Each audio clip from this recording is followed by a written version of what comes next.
we started changing our environment much more quickly than our evolution could handle, and now we have pain. We have instincts and natural reactions for an environment different than the one we live in. Some of these reactions are outdated, but there clearly are people and organizations that are using them against us. The average person wakes up and starts scrolling, looking for their dopamine. Somebody living in the modern world is constantly being rewarded for behaviors that at worst are dysfunctional and often are deadly. The reason the reward is so intense is to remind you that it's worth putting the effort in. But now the gang have figured out that they can give us these little bursts of feel-good chemicals, and all we had to do is move our thumb. We're getting so much of it that we then need more of it to simply feel alive. And then you wonder why it is that teenage girls are suffering with the greatest degrees of depression and so many suicides are happening. If you don't have your neurotransmitters calibrated by very significant life events, then you will freak out over small things. We need to challenge ourselves more. We need to challenge our children more. We grew up being overly protected and as a consequence, overly weakened. Our job is... Sometimes when you're looking for an answer, it starts with just asking the right question. And for me, the right question was, how is it that we're living in demonstrably the safest, most secure times in the history of ever? And yet there's more addiction, psychiatric problems, psychoactive prescription medications, suicides, checking out by social media and television. And like, there's just people disengaging from life. How is it possible that in this era, when it really is safer, when it really is more secure, when it really is more certain in just about every possible way, people are checking out more than ever? And that question's been on my mind for a long time. And of course, I've spent a lot of time, as we've talked about before, with hunter-gatherer tribes in Africa that are living a very, very, very basic, natural existence. And that made me see it one day, this gap. And the best way to describe it is that genetic evolution is a very slow, multi-generational process, and innovation is something that can happen within a single generation, and it's very fast, and of course it's accelerating. And so as we began to change our environmental realities, our types of civilization and our types of communication and our technologies, we started opening this gap. And I would say that the vast majority of our physical and mental challenges, and social challenges even, are either caused by or exacerbated by that gap. Was any of this predicated upon your own personal experience, like living and exploring this phenomenon? Any challenges that you were facing yourself? Yeah, I mean, I would often have experiences like all of us where something would be happening in my life and it would feel like my life was under threat, like debt. In my 20s, I was making a lot of money. And then, if you live in North America and you're making a lot of money in your 20s, then I can tell you what, they send you every credit card that you could possibly imagine. And if you're a kid, it just feels like free money. And the next thing you know, you've got bills coming in and what have you. And I remember at one point just being in a place where the debt felt stressful. And I remember at one point feeling like my life was under threat. And then I remember one day just kind of having this giggle about that. My life is not under threat. What's going on here is some pieces of paper are arriving in the mail threatening me with legal action or what have you if I don't take care of this or don't take care of that. And that my life was not under threat at all. The worst thing that could possibly happen to me was that I got a paper cut from one of the envelopes. But that did not stop me from producing adrenaline and noradrenaline and cortisol and all these chemicals. And of course, what we now have come to understand is that we have instincts and natural reactions and built-in coding, let's say, for an environment different than the one we live in. And so, when I start producing cortisol and adrenaline, well, that would be very helpful if I was being attacked by an enemy tribe or a lion was stalking me or, I was dealing with something like that, which of course was much more like the stresses our ancestors faced. And so in that case, cortisol, adrenaline, these things would be useful, make me faster, make me stronger, make me more focused. Okay, a little less smart because I'd be so focused on the problem. But that was very, very appropriate to that environmental situation. And it's very inappropriate in today's. Now you have somebody driving down the highway and they went a little too fast and now the red and blue lights are flicking in the mirror. And immediately they start producing adrenaline and cortisol. So what's happening? Their heart is thundering in their chest. Their blood pressure is going up. Their stress is going up. They're now focusing their intelligence on the here and now. In other words, they're becoming a little bit less intelligent and more focused on the moment. And basically they're preparing for physicality. They're preparing to flee or to fight, or they're preparing for disaster. And that's not a really useful way to be talking to police. Yeah, it's interesting thinking about whether some of these mechanisms that are put in place, whether they've intentionally been designed to evoke certain reactions within our nervous system. Like even just, receiving letters in the mail at certain times, at certain intervals, trying to enforce a certain idea from a particular individual. Let's just take that as an example, or even just like the example that you said of, blue and red lights flashing, pulling up behind you. There's definitely a palpable reaction that is evoked within an individual. And part of me often goes, is that just happenstance that's how intense that feels? Or was it by design by said organization or by said individual that's trying to enforce a vulnerability within the human architecture in some ways, like you're describing here, to leverage the reaction that they wanted? I think the answer is yes. The answer is yes. Both of those things are happening. Without question, both of those things are taking place. Some of these reactions are just in the moment and they're, again, outdated, but there clearly are people and organizations that have figured these things out and that are using them against us. Here's an instinct. When you eat carbohydrate foods, it stimulates your appetite because, in the fall, it was very important that you ate everything that was available because, of course, winter's coming along and there won't be much food. Now, that's a great design if you live at the mercy of Mother Nature. But if you live at the mercy of Coca-Cola or Nabisco or somebody, then it's somewhat less appropriate because they've now figured out that increasing your carb intake increases your appetite, which increases your purchases, which increases their profitability. And then at a higher level, I would say that, let's say that you were in power in a country and you wanted to exert control over the people that you were supposed to be protecting.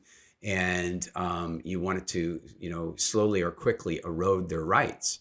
Well, then what you might tap into is that, for the vast majority of sapient history, we've basically been fairly frightened apes. I mean, before fire, can you imagine what life on the savannah must have been like, or in the forest? It would have been terrifying. I mean, really terrifying. Big cats out hunting, suddenly fire comes along and the first level of security starts getting established. But even 300 years ago, walking down the streets of London was extremely dangerous. So we are very good at hypervigilance. So if you want to control the population, then what you could do is you could frighten the hell out of them. And you could frighten them, very George Orwell style. You could frighten them with some distant war, a localized war on terrorism. You could frighten them with, say, a pathogen of some kind. Like, there's any number of ways that you could frighten them because some of these things are real. So you could either take a real one and exaggerate it, or you could just make one up. And if you frightened people sufficiently, they would be willing to make a deal with you to suspend some of their freedoms and rights for increased level of security. So I think, there's no question that this is both part of the human condition and part of our spiritual development. It's part of all that, but it's also something we need to be aware of as a tool of manipulation. I do want to dive deeper into that point, but you did mention the savannah for a quick second. I wanted to just gain some insight from your time, having spent so much time in and out of that incredible continent. Have you ever looked at like your reflection on people that in the indigenous tribes and people that are kind of living in those environments in a very I want to say more wild way, how their relationship with their nervous systems are, and how that sort of pales in comparison to the way that we're being hijacked in our nervous systems?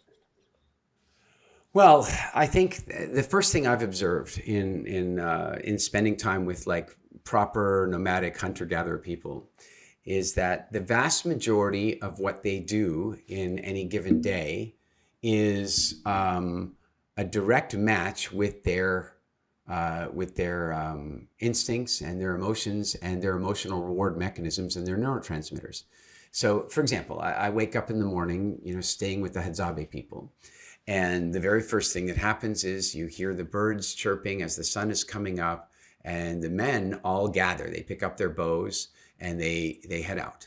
And in heading out, they are now taking steps toward serotonin, dopamine, feel-good chemicals. And every single thing that we do that day is going to trigger the production of those chemicals. Look, we just found some animal tracks. Let's track them. We got some dopamine from that. Oh, look, we found a berry tree, and there's some fresh berries on it, and we eat those things, and we eat some carbohydrates, and we trigger some more feel-good chemical reactions. Then the animal tracks get a little more clear, and we start getting excited. Again, more feel-good feelings, more feel-good emotions.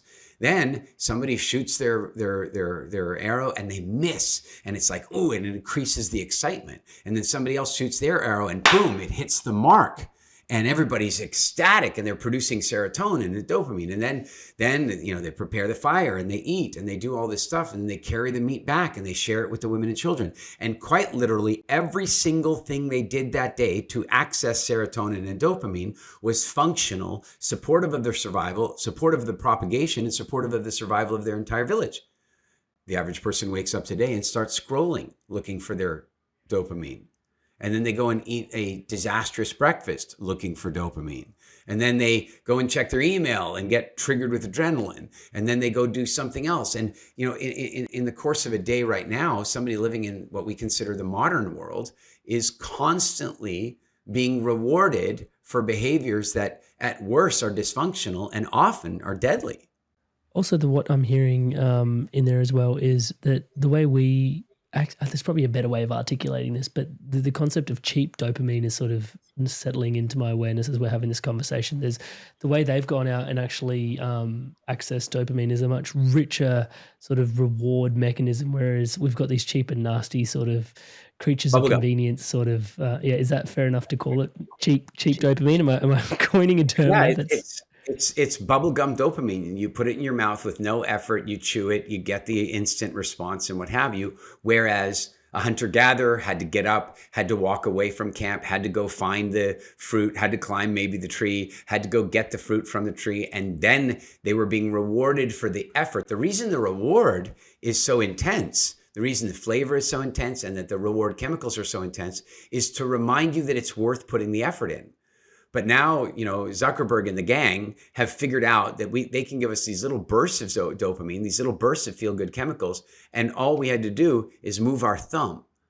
And then at the same time, we start like getting to the place where not only can we get this cheap, basically refined sugar style dopamine, this kind of cheap dopamine. Not only can we get it, but we're getting so much of it that we then need more of it to simply feel alive. And then you wonder why it is that teenage girls are suffering with the greatest degrees of depression and so many suicides are happening. Well, because they're comparing against genetically unlikely women who have had magicians work on their photographs, and then more magicians work on their makeup. And so they're looking at these impossibly, quote, beautiful levels of standards of beauty, and they can't compare against that, and then they can't get enough dopamine, and the next thing you know, they're depressed. Also, I'm imagining that the hunter-gatherers probably do experience adrenaline from time to time, but being late for a meeting, but also being late for a meeting, quickly dumping yourself with caffeine, and being late and rushing home for the kids. I think, do they experience adrenaline dumps that many times a day? I think. I would say absolutely not. I would say that there's positive and reactive dopamine, in a sense, in a very rudimentary sense, there's sort of positive and then reactive adrenaline. So positive might be we're out for a hunt, and I've been on countless hunts with them over the last 15 years. And I know exactly how it feels, and I can tell you what it's like in your body. The minute you start getting closer and closer to the quarry, the dogs start to bark, and the dogs get, because they're the first ones to sense it, and then the bushmen start screaming at each other, and not screaming at each other, but like, hey, ho, ho, and they're calling out. So they're doing almost like an echolocation on where everybody is, and you can immediately begin to feel the adrenaline entering you, not fear adrenaline, but positive forward moving adrenaline to give you the speed and the strength and the clarity to complete the goal. And then you complete the goal.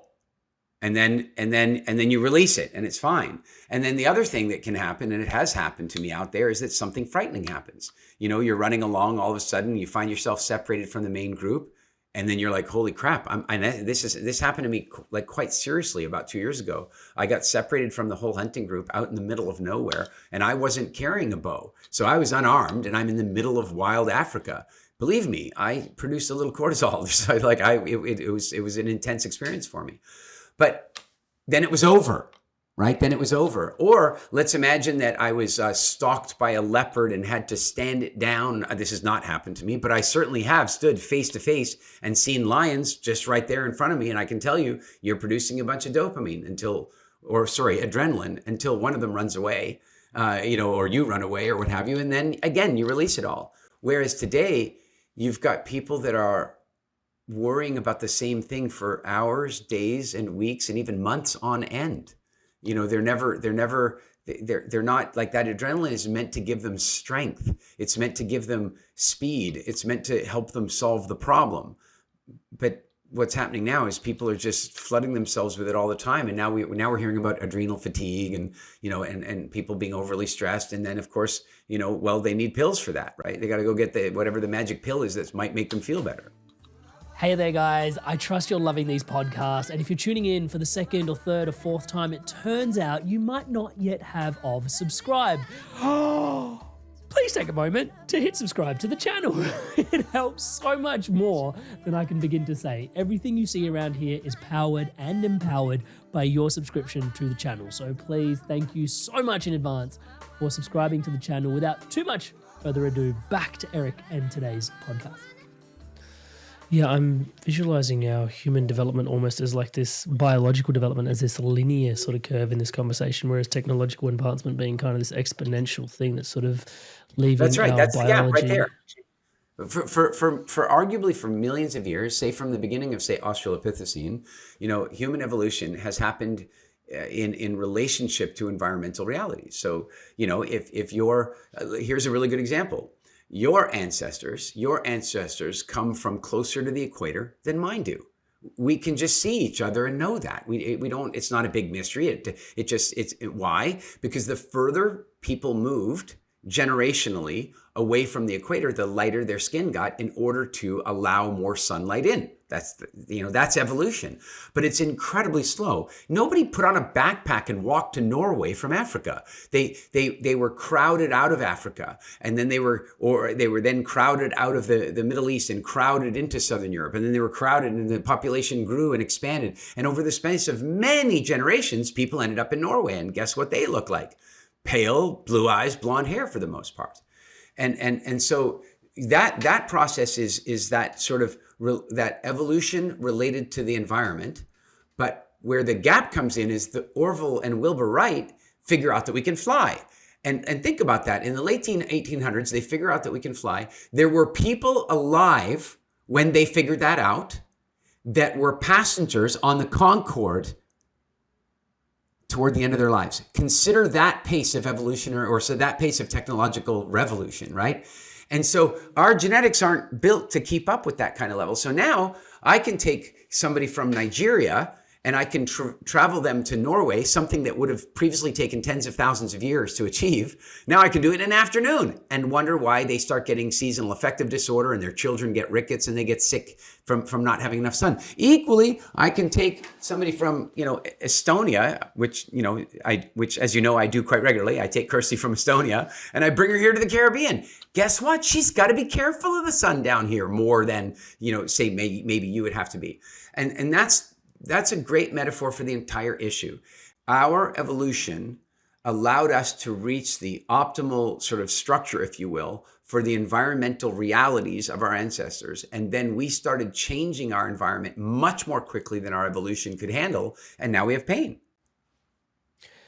One of the pieces of awareness that just keeps, I try to not reflect on it too much, but it is in my awareness, is I was watching a documentary by Noam Chomsky, and he talks about how it's called anyway, I've forgotten the name of it, but nonetheless, he talks about how particularly at this time, throughout evolution, we've required technological advancements to avoid the collapse of the species in one way or another. And then that has come up time and time again.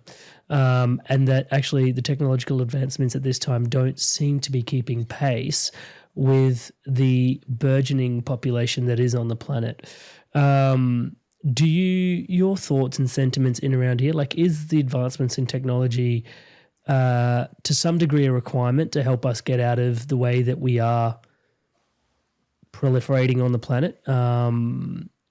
Because I'm sure there's one aspect of technology that is trying really hard to support human evolution, but then and maybe that is the entire game and it is just doing more harm than good in some other ways. But then potentially there are other aspects which are a bit more sinister. Just wanted to sort of add that into the conversation and get your thoughts on it. I think one way to look at it is, have we made things better, right? I think that's a very good question. Have we made things better? So I think that depends on what you're measuring. So there are clearly some things that we've made better, and there are some things that it looks like we've made worse. But if we want to look at it holistically, if we want to look at the entire, quality of life spectrum for a human being, have we made things better? This is a very important question. Here's one way to look at it. The mobile phone comes along and you're like, wow, this is going to make things better. It's going to give us freedom and an untethered life. We're going to be able to just step out of the office, spend more time with our families. We're going to be able to travel. The mobile phone is going to be, well, that didn't work out so well, right? Like if you think about it now, the average person feels guilty if they don't answer their phone out of work hours, and they've got to keep an eye on their WhatsApp account, and then they're trying to figure out, should I have two phones because I don't really want to be that accessible, particularly if they're in the entrepreneur space. They're basically working 24/7 now. It's insane. They go on a vacation. I was talking to a friend of mine who's running quite a successful business out of Vancouver, and she goes, well, I take off a month here and there. And I go, but how often are you on the phone throughout that month? Oh, the entire time. The entire time. So on one level, you could argue that the mobile phone made it possible for her to go to Thailand. But on the other level, the mobile phone made it possible for her company to maintain its addiction to her. When I grew my first company, I didn't have that level of freedom the way we do with phones today. And so my company had to go, I would disappear into the deepest parts of Africa. They wouldn't be able to reach me. Guess what they had to learn how to do? Solve problems. They had to solve problems. Guess what I had after 6 years of that? Business freedom. My company didn't need me anymore. I think that if I'd had a satellite phone and they could have reached me every second of the day, they wouldn't have gone through the growth that they needed to go through. And so, again, the question is, did mobile phones make things better or worse? Yeah, they did. Both. And another way to look at it is, if you look at the Hadzabe people. Now, listen, I think it's very important that we don't attempt to overly romanticize the Hadzabe people as a perfect reflection of our ancestral lifestyle. Clearly, that's not the case. But I think what we can do is argue that it's the closest representation to our ancestral lifestyle that we have on Earth today. And so let's take a look at that. Well, one day I was asking my friend Gorgio, who's a member of the Datoga tribe. And the Datoga tribe is a pastoralist tribe that lives in the same area as the Hadzabe people. They're pastoralists and maybe even low-grade, agriculturalists. They're starting to grow things and so on. So I say to Gasper one day, who's happier, your people, or the Hadzabe people? And he goes, well, the Datoga people are clearly happier.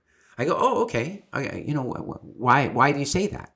And he goes, well, because we keep our own livestock. Like I can have goats and I can have sheep and I can have cows. And then I go, and what does that mean? And he goes, well, it means that I can sell them at the market. And then what can you do with the money? Well, I can buy more goats and I can buy cows and I can get alcohol. And I said, okay, I see. So let me ask you the question differently. I said, if you consider that when I say who's happier, I'm talking about who is more contented with their day-to-day existence. Like who wakes up in the morning and lives a day where they have the highest degrees of satisfaction on a daily basis. If I meant that, who do you think is happier between the Hadzabe and the Datoga people? And he goes, oh, well, in that case, it's the Hadzabe people for sure. It was just like straight up like, oh, well, you're measuring it that way. So now that brings another version of this that's fascinating. And that is that misguided missionaries, because I think we can I think we can definitely suggest that there is sometimes a division between what we might consider religious and spiritual. And so misguided missionaries are going down there. And when I say misguided, I'm not making any comment on their religion or their desire to, quote, save the Hadzabe people. I'm talking about their mechanism for doing so, which is to bring them refined sugar. It's to bring them, flour. It's to bring them vegetable oil. I mean, it's devastating that they're introducing these things. Now, sometimes what they'll do is they'll entice a Hadzabe person to come out and live in the mission. And they're like, well, free food, we'll do that. And so they go. But when they get there, what they find is it's free food, but they always want to talk to you about their God. And then you have to help with the dishes. And then they now want you to start helping with the cooking. And then you have to have a job over here. And they're like, wait a minute now, this free food is getting pretty expensive. I don't want this free food anymore. And then they generally, if they haven't been like hooked in by alcohol, they generally go back. Now, that raises a question. How do you get the Hadzabe people to forego their incredible sense of liberty and freedom of the hunter-gatherer life? How do you get them to forego that and join civilization? And I would put to you that there's only one way to do it, and that is slowly and incrementally over the space of tens of thousands of years. Because to move them to any level of civilization that we consider to be more advanced than the one they live in, they will see in a heartbeat that the deal isn't as good as we think it is.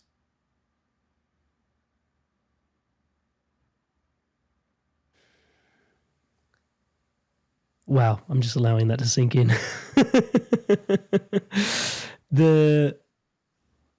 There are so many pieces in there. The difference between, what do you think was the orientation of the was it the one that starts with a D? Sorry, my tongue's not going to wrap its way around. The toga. There we go. Yeah. What was the initial orientation of that gentleman that thought that he was happier, being able to?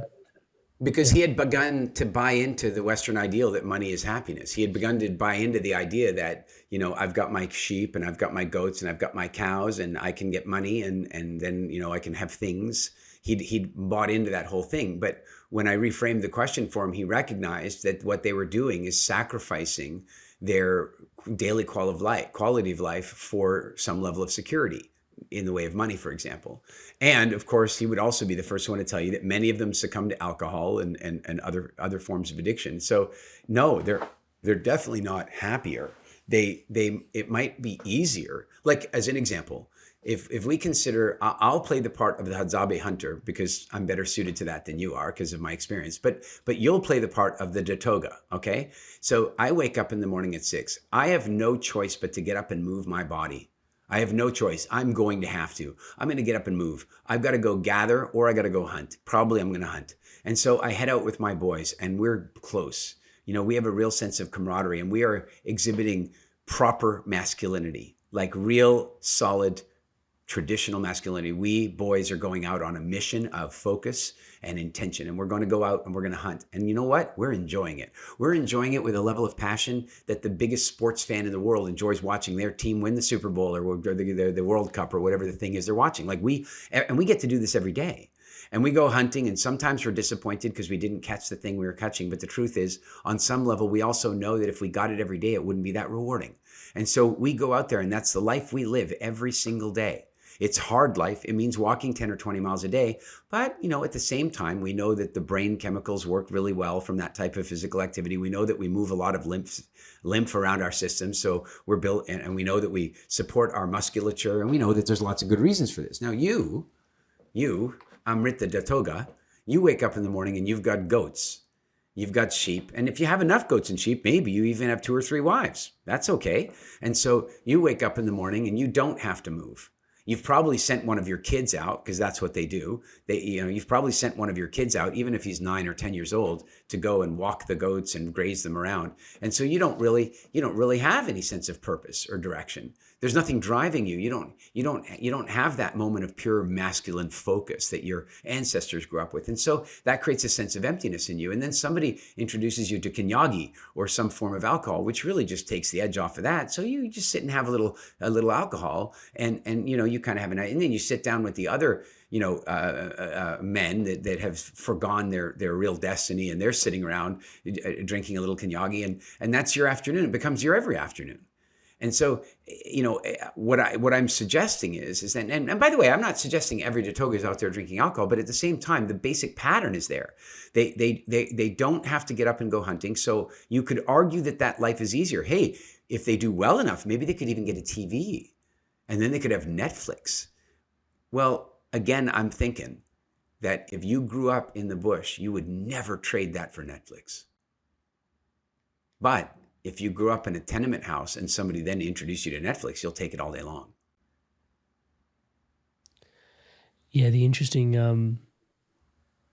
I remember traveling to Maui, and the reflection on how civilization, because the indigenous there also have been through quite a transformation in quite a short amount of time, given the introduction of westernized culture.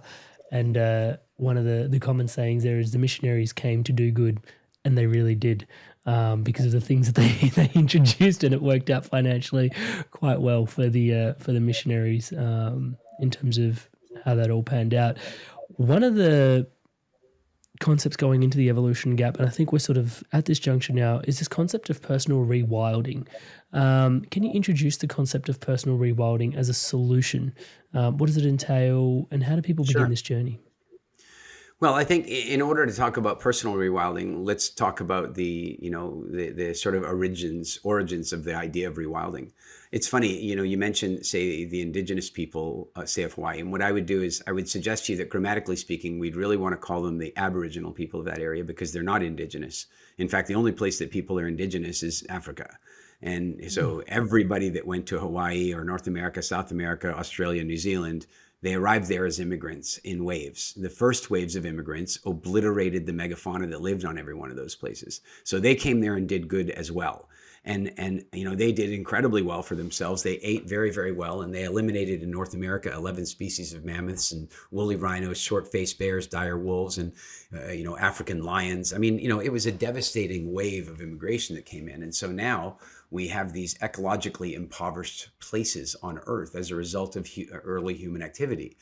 And so what we've learned, though, is that when you do that to the environment, you have the ability to rewild that environment. You could take, for example, a keystone species that was eliminated from the area, and you could put it back. And then that might have a positive effect on that environment. That would be the theory. And one of the very best examples of this, because it's been so well documented, is fairly recent. And that is the reintroduction of wolves to the Yellowstone Park in America. They've been extinct there for quite a long time. And then suddenly a wolf, I think a couple, maybe 3 wolves turned up in the park one day, and it's one of them was carrying a radio tag from Canada. I mean, that's a hell of a trip. That's quite a distance. And at the same time, a bunch of environmentalists had been calling for the re-release of wolves into that area, but 2 types of people were opposing that. The one type of person was the rancher who didn't want the wolves in there to eat their sheep or their cattle. And the other type were the misguided bunny huggers who don't really understand the environment. So they were like, oh, if you bring the wolves, it'll be terrible for the coyotes, and they'll eat too many elk and all that kind of stuff. Only what really happened was they did start reintroducing wolves into the park. And sure, the ranchers did lose some cattle and some sheep initially. And sure, initially the coyotes did suffer. It was tough on the coyotes at first. But then as the whole thing matured, a bunch of magical things happened. The coyotes learned that if they were patient and they waited, then the wolves would hunt and take down an elk, and they wouldn't finish it all. And that means that the coyotes could come and pick up the kill afterward, the same way jackals do on the African plains. And then the elk and they learned something really valuable, and that was don't hang out by the river. They used to hang out by the river and they'd eat all the plants there, which would erode away at the riverbeds and it would leave nothing for the beavers. But now all of a sudden the wolves are there, and the wolves knew that if you use the river as a barrier, you can it's like a smorgasbord of lunch right there. So the animals learned, don't hang out by the riverbed, and they started pushing themselves further deeper inland, which allowed those trees to root deeper, which again shored up the riverbanks, and it allowed the beavers to come in and take down bits of willow that they could use to build dams, which reintroduced new species of fish and attracted birds that had been gone for a long time. So and the grizzlies benefited, the eagles benefited, literally every species benefited from this. It's called the trophic cascade, and it's called rewilding.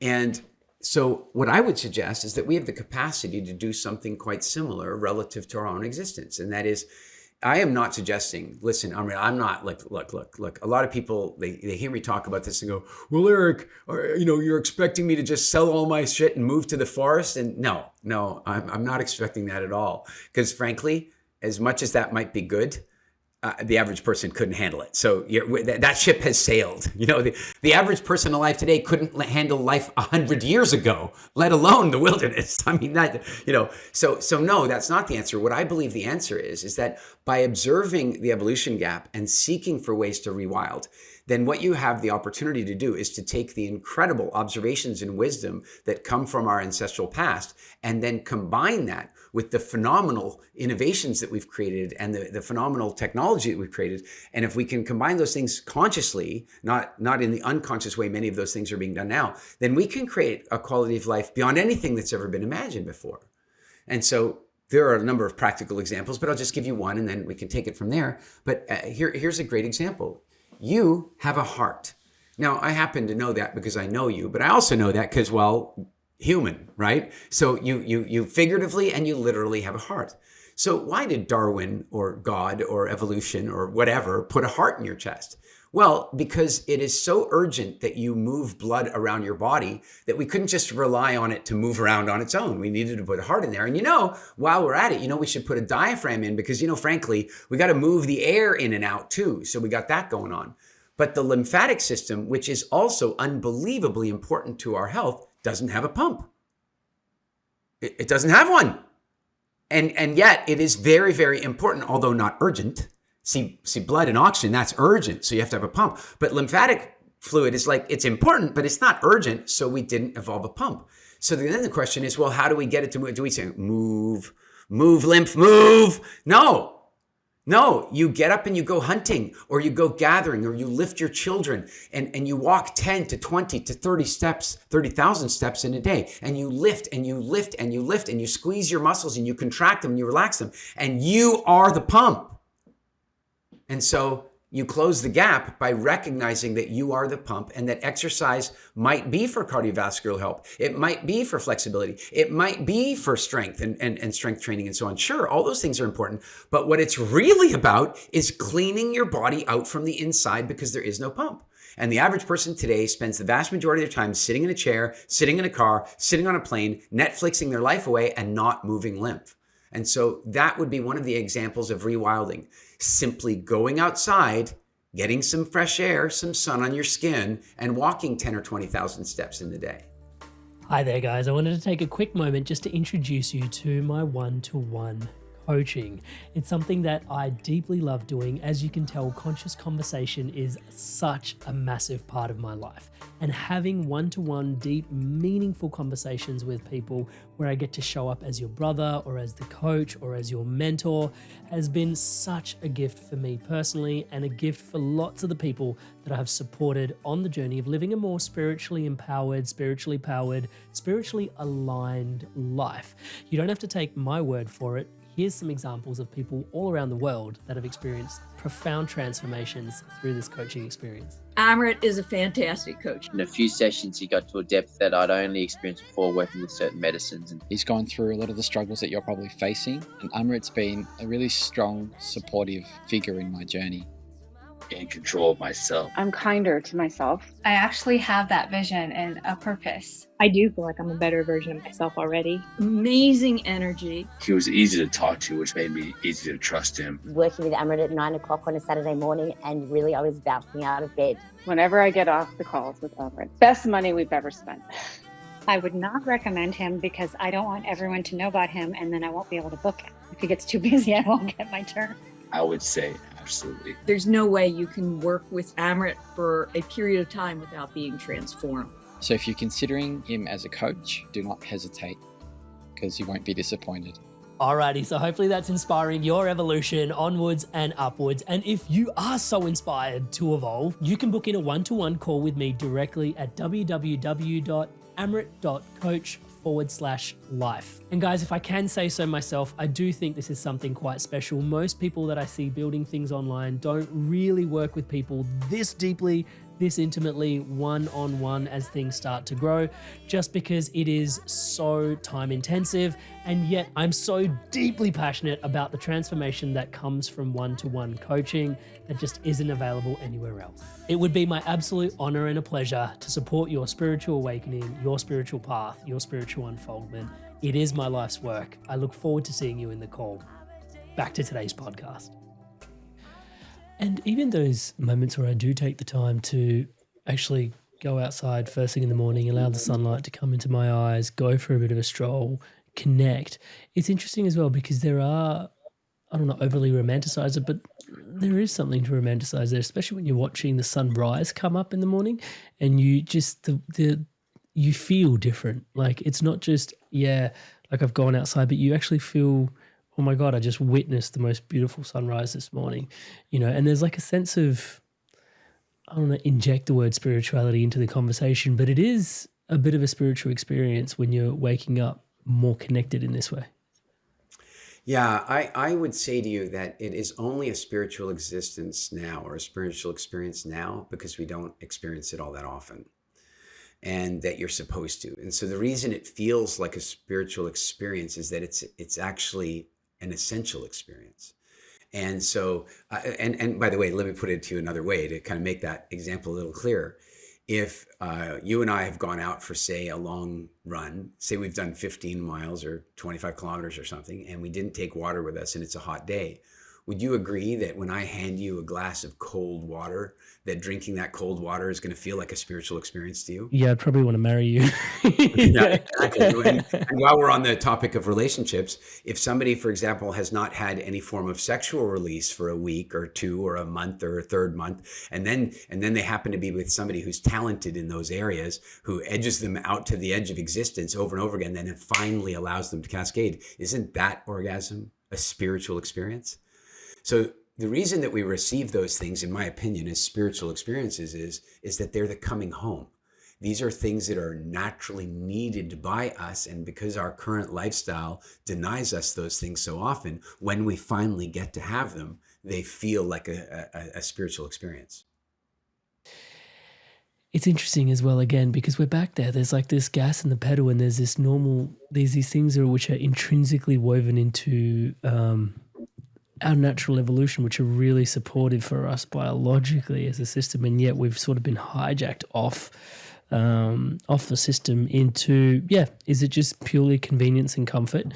And if so, is it just a matter of looking at convenience and comfort in a particular lens and trying to, I don't want to say malalign ourselves with convenience and comfort, but what are some, like you mentioned, the cardiovascular exercise and the importance of that, what are some other practical spaces where we can actually start to integrate some of this rewilding into our lives for the benefit of not just our bodies? I guess one of the key things I'm most concerned about with this podcast is mental health. Okay, great example. All the biohackers started pushing this this story that came out a few months ago now. So apparently some study had been done and it demonstrated that spending 20 minutes by a body of open water, like big water, like a big river, lake, or ocean, would have a measurable impact on reducing your cortisol. That's interesting. I think that's interesting. So then the question becomes, why is that happening? Like what is causing that reduction in cortisol? And I would argue that the reason for that reduction in cortisol, comes down to our longstanding relationship with water. And I would say that water really created at least two big benefits to us. The one is that water was an indication of abundance. If it was fresh water, well, there's fish in there, plus there's water to drink, plus animals are going to come to drink there. So you are at the source of abundance. If it's salt water, there's fish in there, there's shellfish, and there's a huge abundance of calories and healthy fats and what have you. And that's really great. But then regardless of which water it is, it also means that 180 degrees of your environment is threat-free. You see, because if you're living on the African savanna, then you could be attacked from any direction. But if you're living in a cave on the southern coast of South Africa and you've got the ocean behind your back, you can only be attacked from one side. So you've reduced the level of vigilance you need to have. And so overall, being by water has this calming effect on us. And you can see it today. I mean, where I live today, an apartment on the water that might be worth, say, $1 million might be worth only $300,000 if it's just inland a little bit. Even now today, we're willing to pay a great deal more for waterfront property. So then from a practical side, what does that mean we can do about it? Well, spend a lot more time around bodies of water and even have water features in your house. I mean, any feng shui specialist is probably going to talk to you about the benefit of having water, running waterfalls and water features in your house, right? So the idea, the sound of running water, the smell of the water, all those things are really helpful. So now how can somebody, make that work in their life? Well, one choice is, if they're fortunate enough to be able to do it, is choose to live on the water. And the other version, if you can't, is choose to live somewhere where you have access to water. And if that's really difficult, then choose to put a water feature in your house and have a pool or just even have a little water fountain on the kitchen counter. These things begin to help. And so there's literally endless opportunities to close the gap in these little ways that trigger the right instinctual response. Hey there, guys. Quick question about today's podcast. I'd love to hear from you about your awareness of the evolution gap. Have you thought about this, and how has this shown up in and around you, for yourself, for your loved ones, the way we're navigating the world? I'd love to hear from you what your thoughts on the evolution gap is. Our biological advancement versus technological advancement, and the delta that is currently opening up, and how you think we're going to reconcile this. Leave a comment below. Back to the podcast. And I'm imagining as we're doing that, actually, a part of what we're actually addressing is the emotional landscape deep within ourselves, right? Yeah. Well, if you think that your emotions, if you think about what your emotions really are for, they're there to support your survival, right? Like, that's what they're for. They're there to reward, or in a sense punish you, reward you for doing things that moved you further down the survival, rung, or to punish you for things that might have threatened your survival. If you ask, I'm very fortunate to get to do a lot of cool speaking all around the world. And, if you've got a couple thousand people in the audience and you ask them to brainstorm all the good emotions, then they'll tell you love and joy and bliss and excitement and celebration and all that stuff. They'll tell you passion, and it's going to be amazing. Then you go, tell me all the bad emotions, and they're going to tell you, anger, resentment, shame, guilt, and so on. And of course, I mean, that just makes sense. Only my version of that is that they're not bad. Those emotions are there for a purpose, and they are more valuable. They really are more valuable in some respects than the rewarding emotions. And so, the little mental metaphor that I use for that is, I think of all those emotions as being horses. And they live in your emotional stable. And at any given point in time, you have a choice to some degree about which horse you're riding. And everybody loves to ride joy. Joy just runs with freeness around, the mane flowing in the air. Bliss is even more so. And then, you've got compassion. What a nice horse compassion is. And God love that horse. Whoa, that is really, and passion, that is a ride you will never forget. But every now and again, you got to go to the other side of the stable and you go, you know what? I did something yesterday, and I did something that I probably shouldn't have done. So you know what I'm going to do? I'm going to take shame out for a ride. And shame is going to be awful. It's going to feel bad.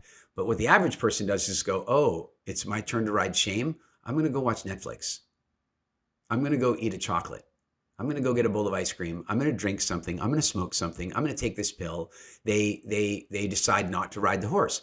But if they rode the horse, what they would find is that the horse would take them somewhere. And that horse would take them somewhere where the lesson was. And it would likely, in the case of shame, take them to the eventual reality that they probably need to make amends for whatever it is that they did. And in so making those amends, they will teach their nervous system not to do that shit again. And then they will grow as a human being. But if you treat those emotions as though they're bad, then you avoid them. You know, and by the way, there's lots of reasons for treating them like they're bad, because they do feel bad. Let's not doubt that. But the trouble is that, you know, many people feel like those emotions are like a one-way street leading into a cul-de-sac. You know, it's like if I start this emotion, I'm never going to get out of it.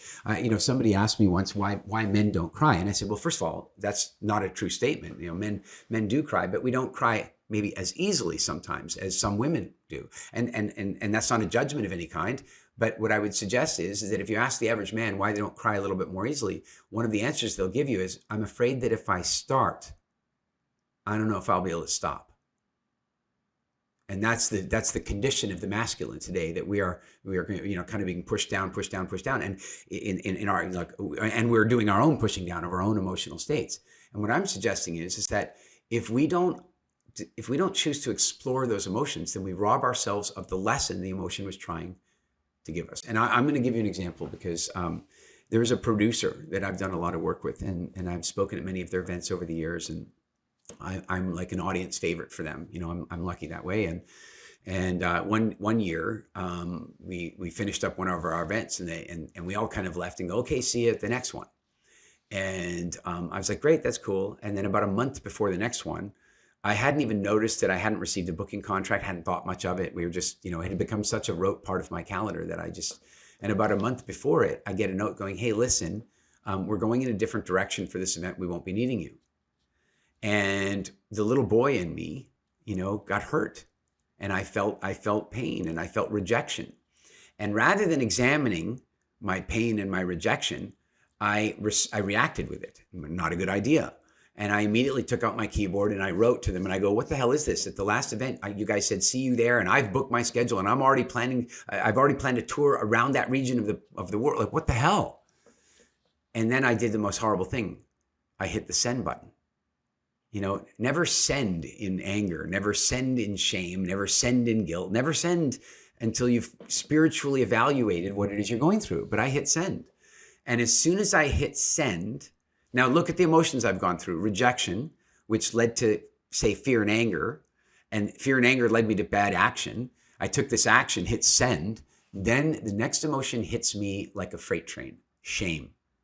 It hit me hard. I knew what I had done was wrong. Not only responding in anger, but I knew that I was laying a guilt trip on them, because I thought on some level maybe I could make them change their ways. Stupid. It was a dumb move. It was totally not me. I'm not like that at all. Like, that's not who I am. But I feel the shame, and immediately my first thought was, I'm going to go watch a movie. I don't want to deal with this. And I was like, no, I need to ride this horse. I need to grab onto those reins. And I need to complete this ride. And the ride led me back to my keyboard, and it had me write, hey guys, I am sitting here in a puddle of embarrassment that I wrote you that last email. If I could recall it, I would. I don't know what happened to me. You guys know me well enough that I hope you won't judge me for it, but I am deeply sorry. I know that the last event we all loosely said that we'd do the next one together, but you're absolutely right. I was never officially confirmed or booked for it, and it was a presumptive thing of me to do. And to write to you the way I did, it was deplorable, and I only hope you can forgive me. This time I did hit send. I mean, I hit it again. This time I hit it with consciousness. I hit the send, and you know what happened? I felt better. I felt better. Like, the shame was gone. If I'd watched Netflix, the shame wouldn't have gone anywhere but deeper. But in this case, I released it. And within minutes, I got an email back. Hey, Eric, even before you replied, we already knew that that's what was going on. We weren't the least bit hurt by it. We were also really disappointed that we couldn't invite you to be there this time. It has no effect on us, and you'll definitely be at a future event, and everything is okay. Don't you worry about it for a bit. Emotions are there to make us better human beings. I love that story. Thank you so much for sharing it with such vulnerability as well, because I think seeing things out, like riding the horse out to its destination, I think is, yeah, like you said, we sever the tie, we sever the journey so much more prematurely in today's the way that we generally navigate the world, because it's just so convenient to avoid the emotion and the emotional journey. And yeah, I've definitely learnt the hard way. Similar, not too similar. Yeah, not too dissimilar to yourself. The anger email feels so good in the moment, and to take one step forward, only to wake up the next day to go, oh fuck, that was 2 steps backwards. and then there's the maturity of refinement in there. There's a cascade of body signals, I imagine, that sort of happens along that journey. Yeah, I think in the evolution gap, there's also this concept of understanding your body signals. What are the more common body signals that we generally overlook, and how we become the questions around attunement, Eric? Yeah.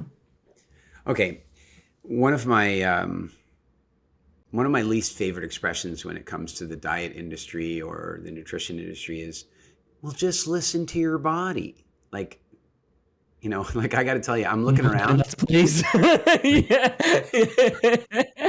I'm looking around, and there's some people doing the wrong listening. Like, you know, they are listening to their body, and their body is lying to them. Like they do not need one more, you know, Cinnabon. Sorry.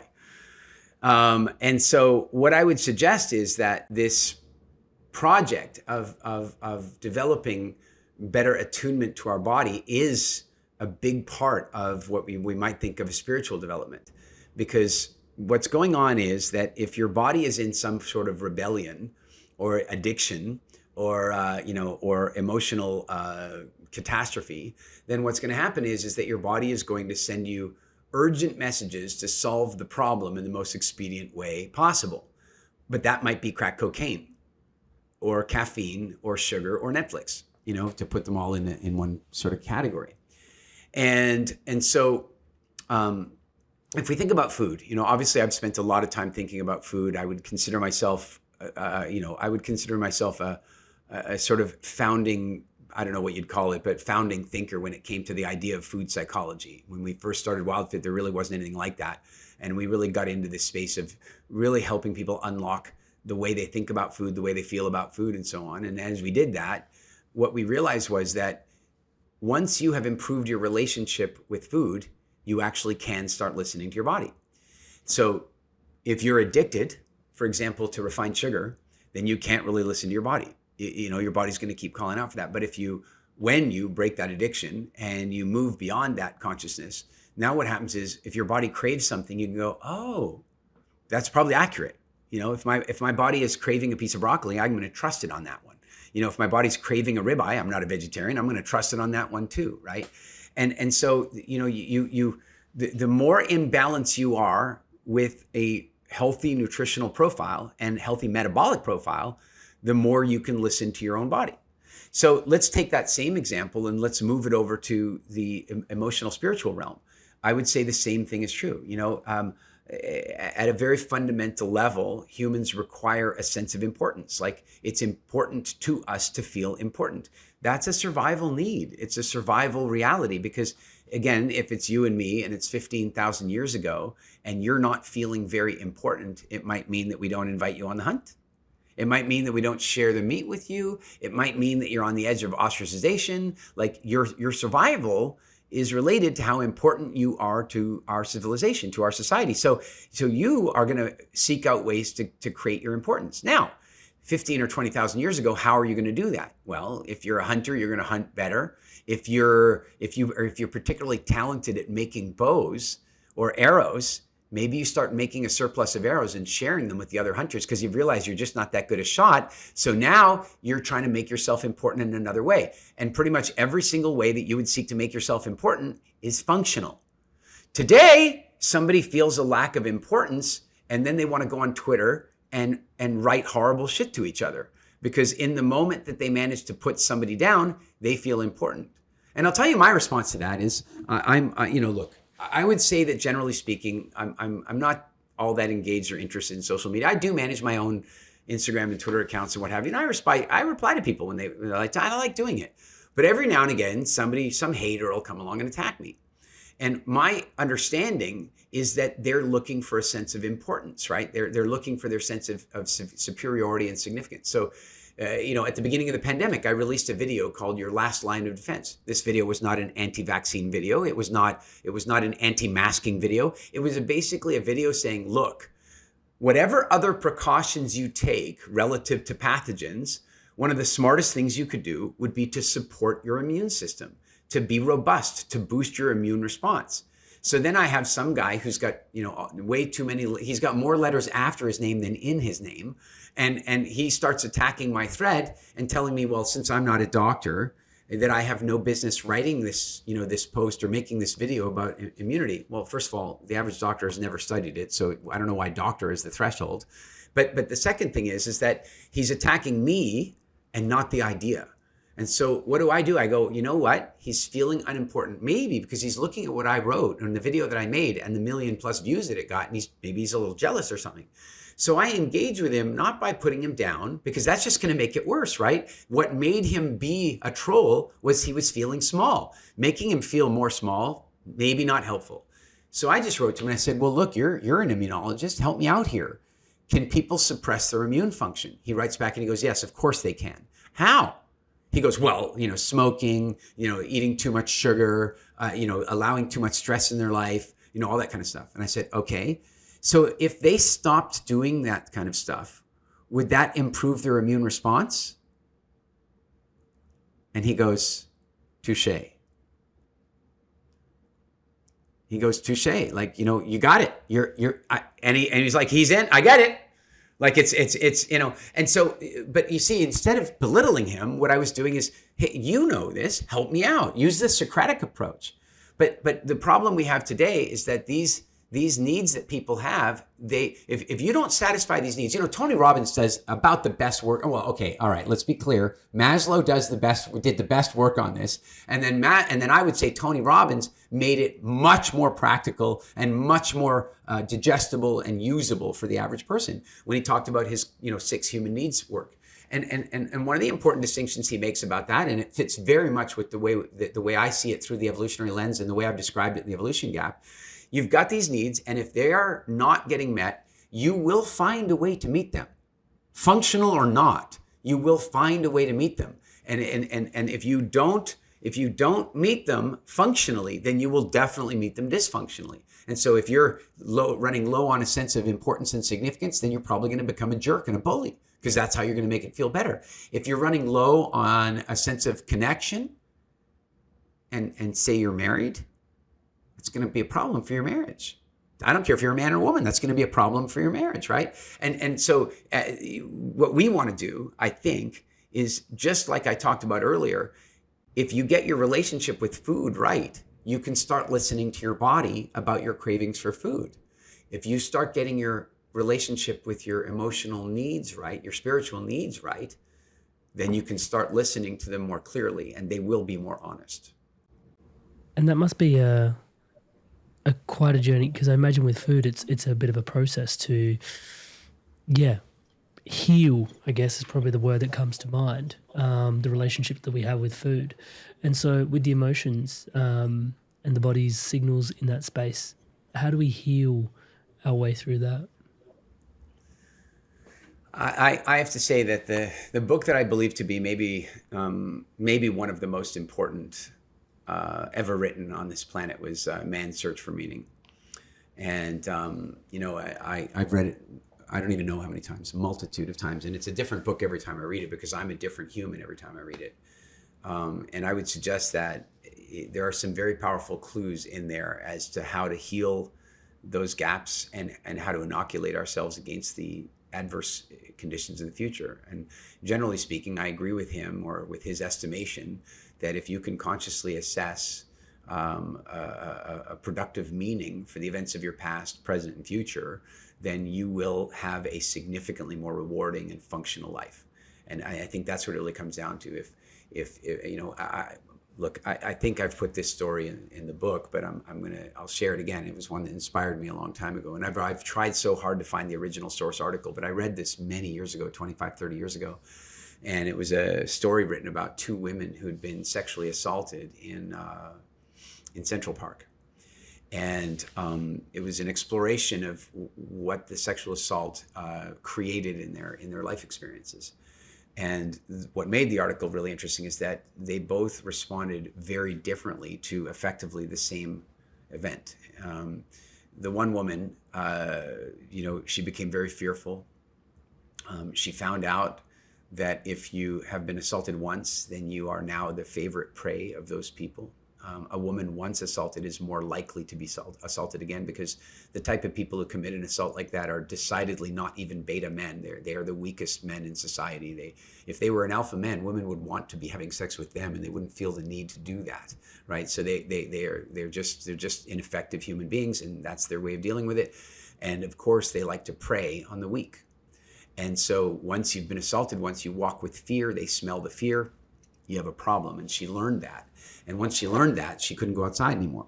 And, then it was like addiction and depression and alcoholism, a few suicide attempts. I mean, that one assault basically ruined her whole life. The other woman, she went through some similar things. And then she also learned that as a victim of sexual assault, that she was now much more likely to have it happen again. But then she decided to ask a slightly different question. And that question was, well, why? Why am I more likely to be attacked again? Well, because those kind of predators, they are attracted to fear. And because you know the horror of it, then you will have the fear dripping from you as you walk as you walk through Central Park in the future, or you walk down the street on Manhattan. The fear will be palpable, and those subhumans will smell it, and they'll come after you. And she goes, well, what if I wasn't afraid? Well, then they wouldn't. And so she says, well, okay, I'm going to go learn self-defense. So she goes off and she learns self-defense, and she learns that she can, put the keys between her knuckles, or that a credit card can be used as a knife. And she learns how to kick and, just basically defend herself. And she takes it really seriously. She becomes quite effective at this. And so, in the story, they talk about, like, she's out with her friends for dinner one night, and her friends are like, honey, you want me to walk you to your car? No, I'm all right. Yeah, but it's like 4 blocks away, honey. Let me walk you to your car. No, I'm fine. And then she'd walk to her car going, go ahead, make my day. And of course, the kind of sub-man that attacks a woman does not attack a woman who's walking along saying, go ahead, make my day, right? Like they don't have that. And then pretty soon her friends are asking her to walk them to their cars. It's like, what the hell's going on here? And by the way, that got her to start her own self-defense gym, because all her friends are going, how did you do this? And then somebody came along and offered her apparently some seed capital. And then she started a chain of these things. And here's the moment that blew me away. The interviewer asks her if you could go back in time and you could delete your rape, would you do it? Now, I think we can agree the first woman would have powerfully said, yes, please delete it. Please, it's ruined my life. But this second woman, her answer was shocking to me. No, I wouldn't delete it. Let me tell you what I'm more afraid of than that first assault is the woman I was before it happened. Unpacking our own meaning into our journey and making sure that we evolve to respond effectively. I think that also comes back to the conversation we were having to some degree about the horses as well, and avoiding them and seeing them through to the end. The evolution gap provides a clear roadmap for us to find success through this journey. What are some of the key elements in this roadmap, and how do you espouse we best implement some of these elements towards reclaiming the delta between where we land between this linear evolution of ours and this exponential curve of technological advancements? How do we reclaim our power in there, Eric? I think you can sort of, the first thing to understand is that there's no one system for closing every gap. It just doesn't work like that. So, the first thing is to identify a symptom and see, how the gap has influenced the either the development or the severity of that particular symptom. So you pick any symptom that you want to deal with. You pick type 2 diabetes. Right? Pick type 2 diabetes. I mean, clearly a modern disease. It hasn't existed very, very long. I mean, we know that there's some record going back to even Roman times that there was some recognition of diabetes, but let's be clear. I mean, even in the 1970s, it barely existed as a condition for anybody under 40 years old. And now, teens are getting it. So I think we can agree that this is a personal tragedy and a cultural tragedy.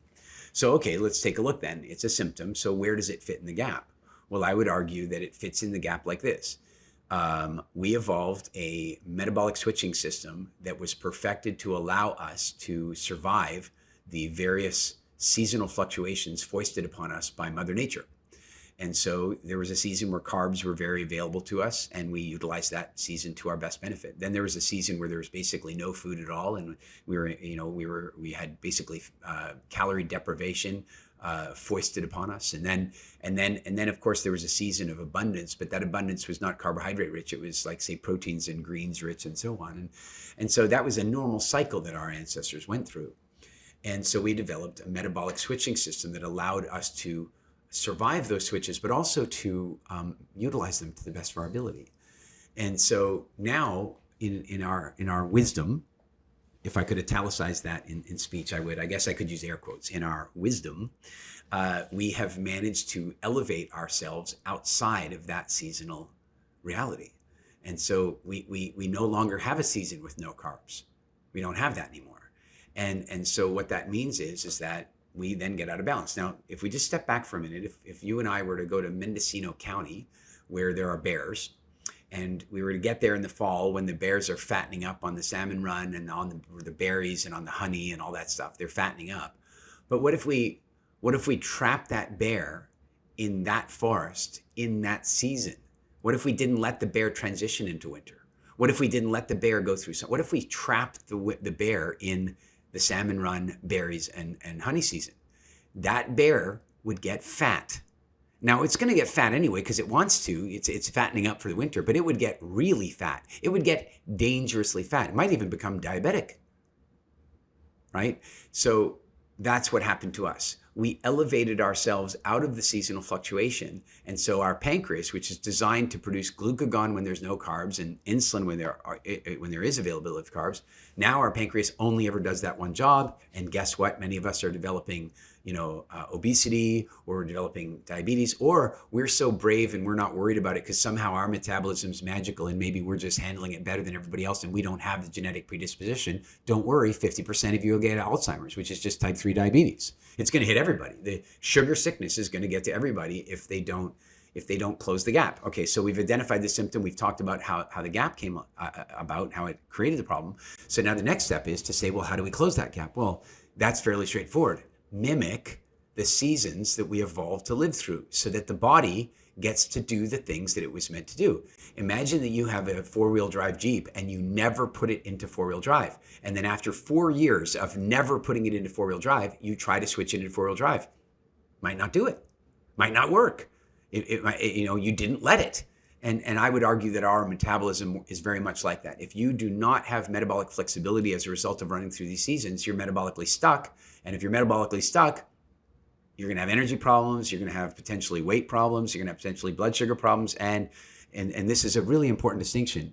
They tell us that the average life expectancy is, say, 75, 78 years old, and roughly speaking. But what they don't tell us is that if you make it through your teens, then your life expectancy is more like 95.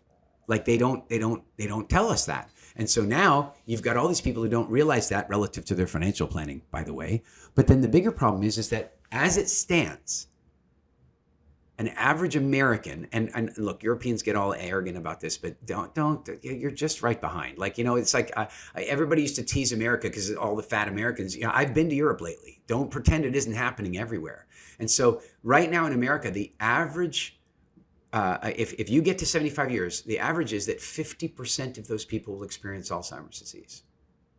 50%. So you might not be overweight. You might not be diabetic. You're still headed for trouble. And so how do we close the gap? Recognize our design specification. Seasonal fluctuation was supposed to be part of it. That means you need to move through seasons metabolically. Can you run us through just we don't have to go too in depth into it, but what living in alignment to the seasons would mean? Does it mean consuming less during winter, moving more during summer? Is that like the basics? Yeah. It's yeah. I mean, I think I would put it this way: winter is a season of deprivation, and for many of our ancestors, it was a season of losing a lot of friends. Right? It was a tough season, and it was a season of starvation. So our bodies had to evolve the capacity to avoid that starvation.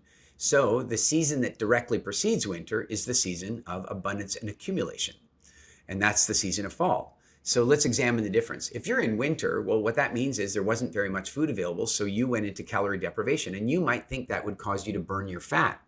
But no, if you're starving, your body becomes very reluctant to release the fat because you're kind of under stress and your body's like, I don't know, man, how long is this going to go on for?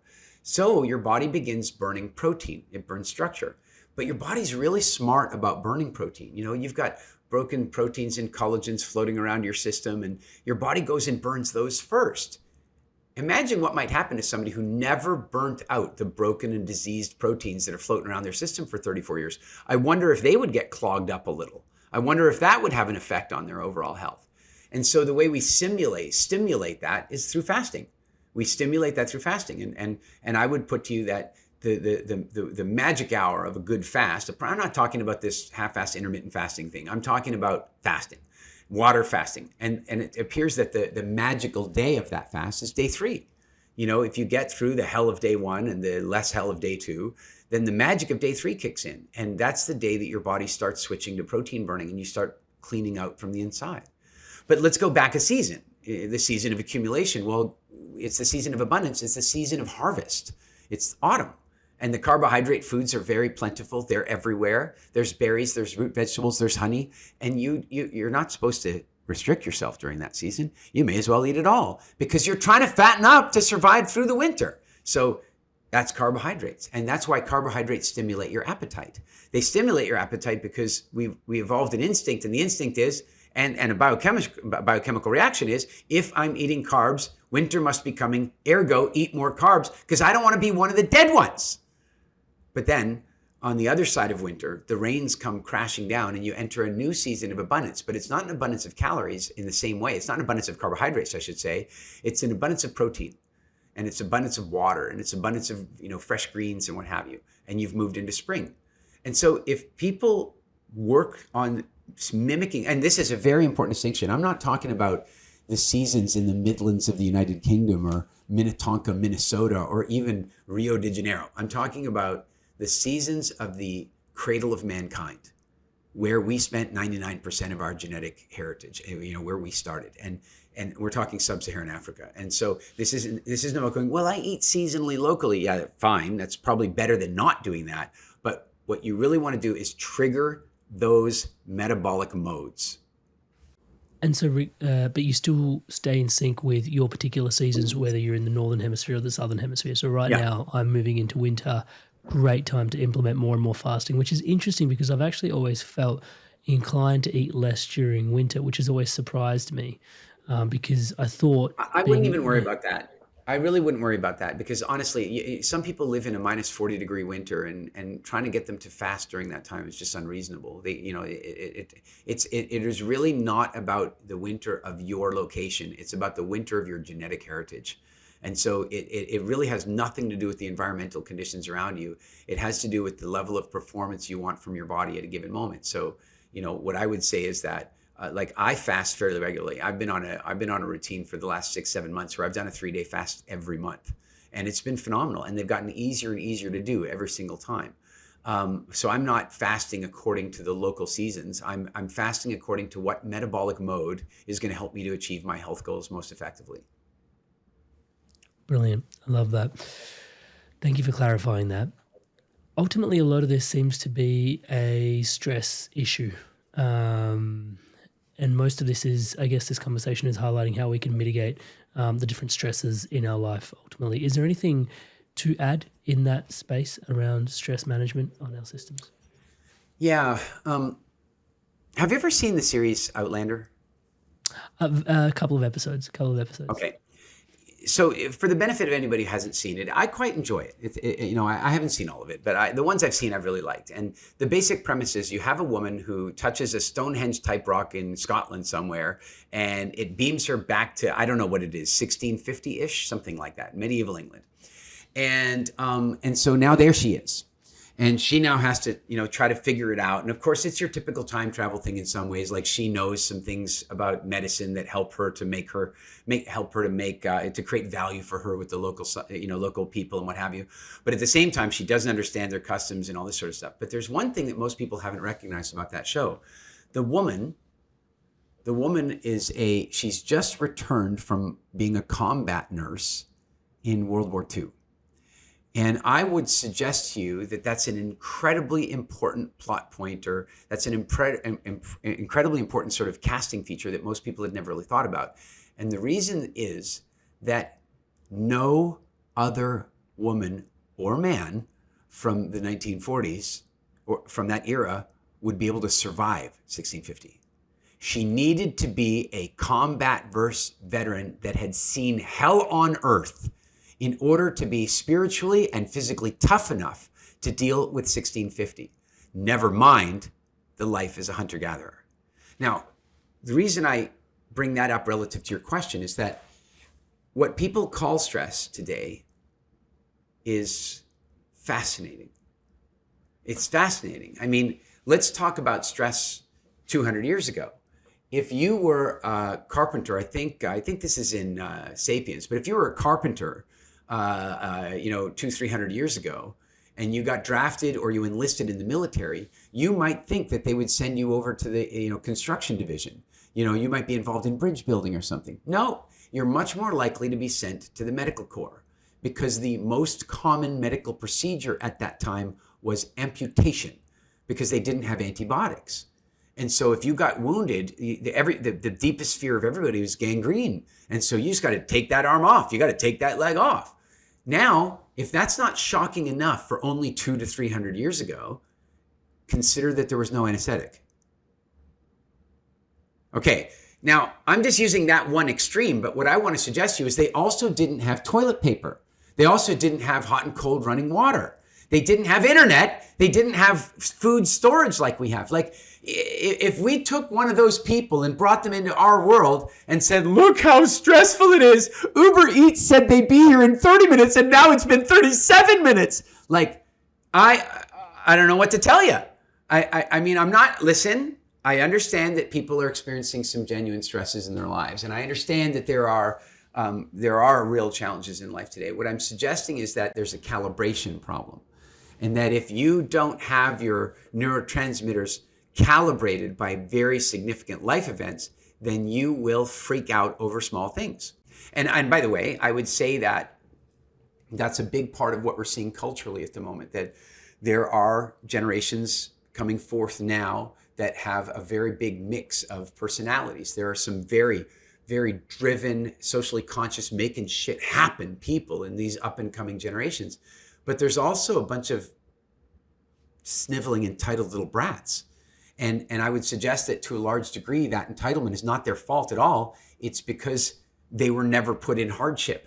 They got everything they wanted. They didn't have to suffer. They didn't, their parents coddled them, their teachers coddled them. Oh my gosh, this next lesson, in your university class on psychotherapy has to do with sexual assault, and so I have to give you a trauma warning. And if you find this next lesson a little too much, you can skip it, and we'll just give you an A anyway, because it's quite. Now the average student, I hate to put this, the average student at that point is not so concerned about the trauma warning. They're going, you mean I can skip this class and get an A? Like that, and compare it with my generation. You probably know the story of the Challenger, but you don't know it the way I know it. Like, we grew up, they're getting ready to launch this space shuttle. They're announcing it to all of us. This space shuttle is going to take off, and there's a woman on board, and it's going to be amazing. And they wheeled TVs into our classrooms, and they plugged them in and turned them on, and 10, 9, 8, and the countdown went, and the space shuttle took off. And then it freaking exploded in the sky, and everybody died in front of us. And they didn't offer us trauma warnings and all that kind of stuff. And I don't know of anybody, I'm sure there must be, but I don't know of nobody that I knew that ended up with their whole life being ruined because of this one traumatic thing. But I imagine had somebody explained to us before the launch, now listen guys, the launch could go badly and everybody could die. And if that happens, it'll be deeply traumatic for you.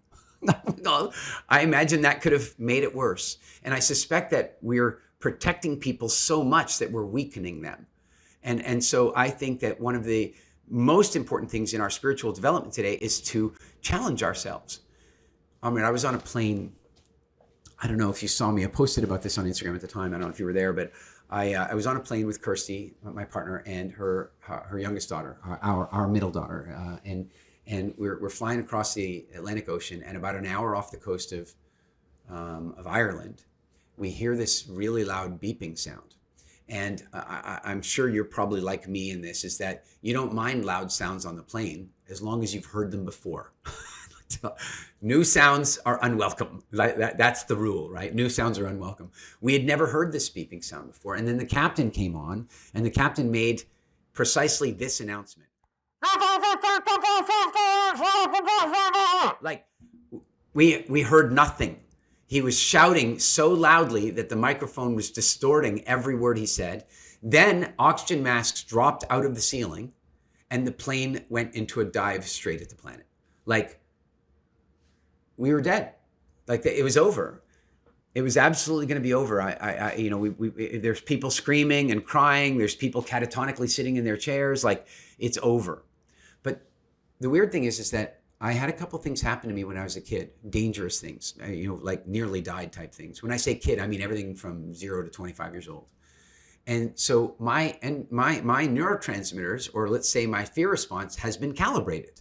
I understand what it's like to actually think you're going to die, to have like quite almost a gun to your head that you think's about to, like, I've been there. And so now I'm on the plane, and guess what? I'm not flooded the same way.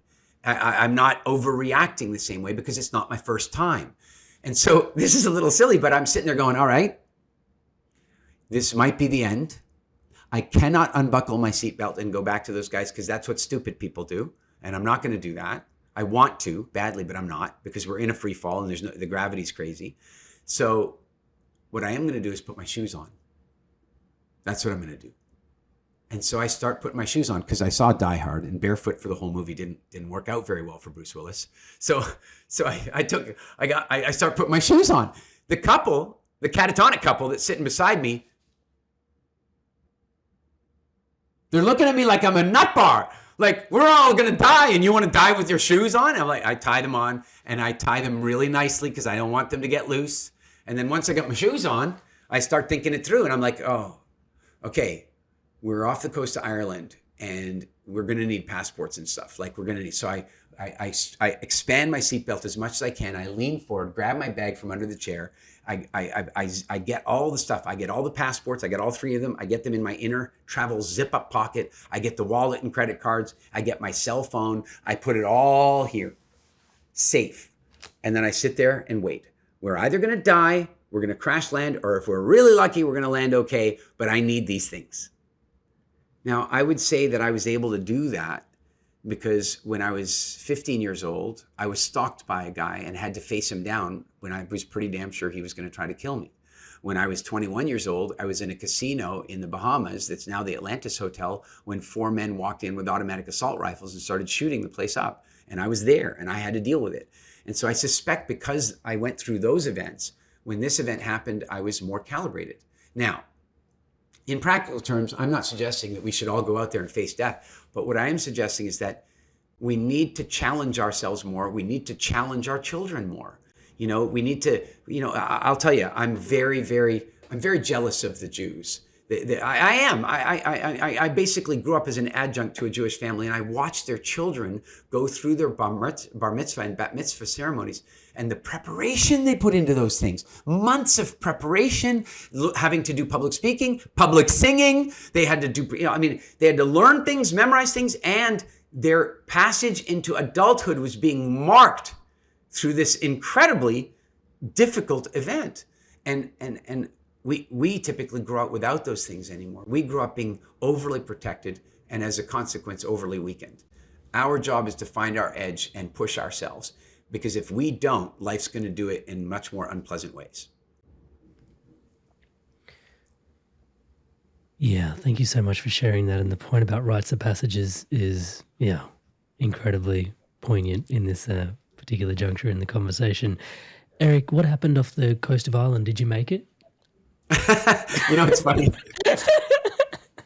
I told this story on another podcast at the time, and people are flooding my Instagram. But then what happened? I'm like, well, I'm still here, aren't I? Do you really, what happened was that the plane dove like that for about 6 minutes and took us down below the oxygen threshold because we'd had a cabin depressurization, and those oxygen masks only last for about 4 or 5 minutes. So they kind of got to get you, they got to get the plane down fast. And so we got down there, and then they eventually put us down in Dusseldorf, and we got our bags, and generally speaking, everything was okay. But here's the twist, though. I as soon as the plane leveled off, I broke all the rules. I unbuckled my seatbelt and went back to sit with the girls. I couldn't. We were separated on the plane. I couldn't handle it. I went back to where they were, and I could see immediately that if this wasn't handled properly, that they would both be left with trauma that might impact their willingness or ability to fly in the future. And so immediately I started telling them, like, we're still like flying along, and the captain's told us nothing. But the captain comes on at one point and he says, you guys are going to be landing in London City. We're going to be landing in London City Airport. And then he came on a bit later and he goes, actually, we're going to push for Brussels. And it was at that moment that I knew we were okay. I knew we were okay because if we were in really serious trouble, they wouldn't be looking for a further airport. They'd be looking for a closer one.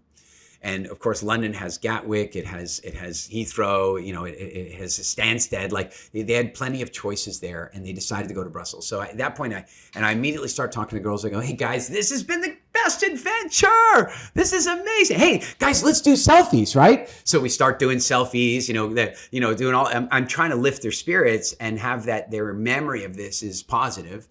And then they came on and go, actually, we're not going to go to Brussels. We're going to go to Dusseldorf. And I go, there you go, guys. We're going to go to Germany. Let's go get some schnitzel. I'm trying to make the whole thing fun. And I would tell you that they both had some nightmares a little bit afterward, but they're both flying happily today.